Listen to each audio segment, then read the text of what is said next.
হ্যাঁ, এখন আসছি ক্ষেত্র বিষয়। প্রত্যেকটা গ্রহের নিজস্ব ক্ষেত্র আছে। এখানে ক্ষেত্রগুলো এখানে দেখা যাচ্ছে একদম উপরেই থাকছে মেষ রাশি, যেখানে মঙ্গল লেখা রয়েছে উপরেই।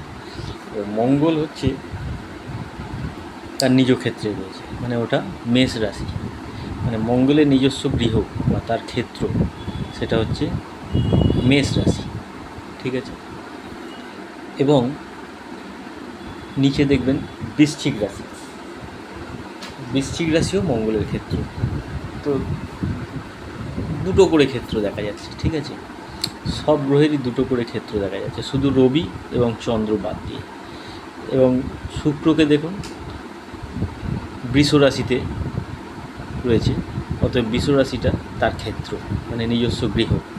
বুধ মিথুন রাশিতে, মিথুন রাশি তার গৃহ। চন্দ্র কর্কট এবং সিংহ রাশিতে রবি, রবি হচ্ছে নিজ ক্ষেত্রে রয়েছে সিংহ রাশিতে।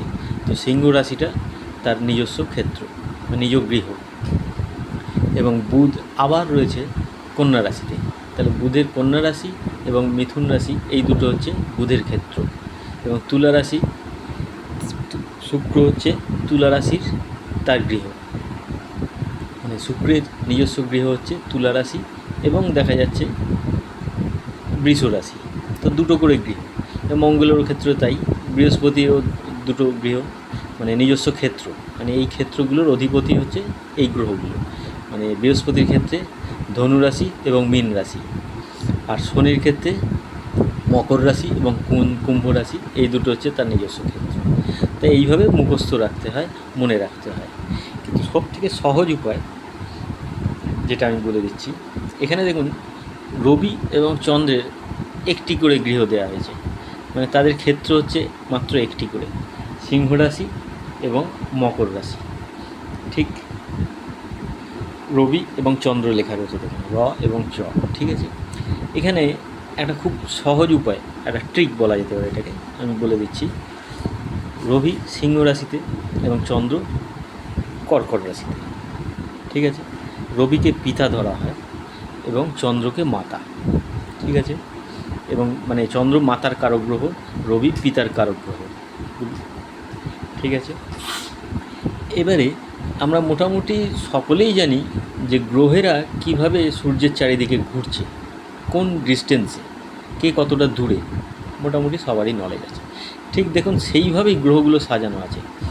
রবির থেকে সব থেকে কাছের গ্রহ বুধ, দেখুন বুধ প্রথমে, তারপরে চলে আসছে শুক্র, তারপরে ডিস্টেন্স অনুযায়ী মঙ্গল, তারপর আছে বৃহস্পতি এবং তারপর শনি।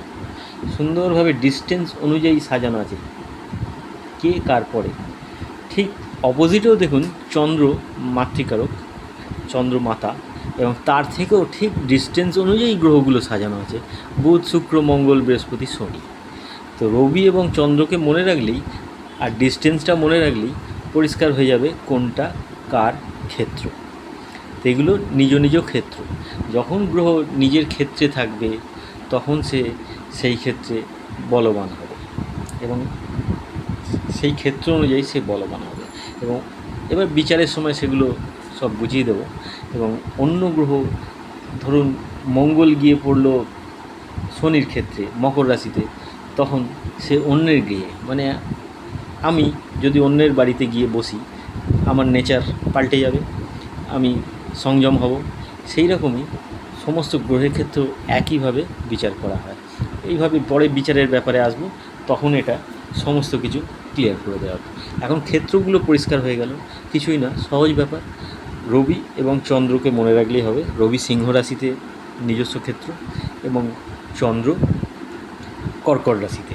এর এই দুজনকে বসিয়ে দিতে পারলেই ব্যাস, বাকিগুলো ডিস্টেন্স অনুযায়ী বসিয়ে দিলে সবার ক্ষেত্র বেরিয়ে আসবে অটোমেটিক্যালি। তো কোনটা কার ক্ষেত্র এটা আশা করি মনে রাখতে অসুবিধা হবে না, এবং এটা বিচারের সময় ভীষণভাবে কাজে লাগে।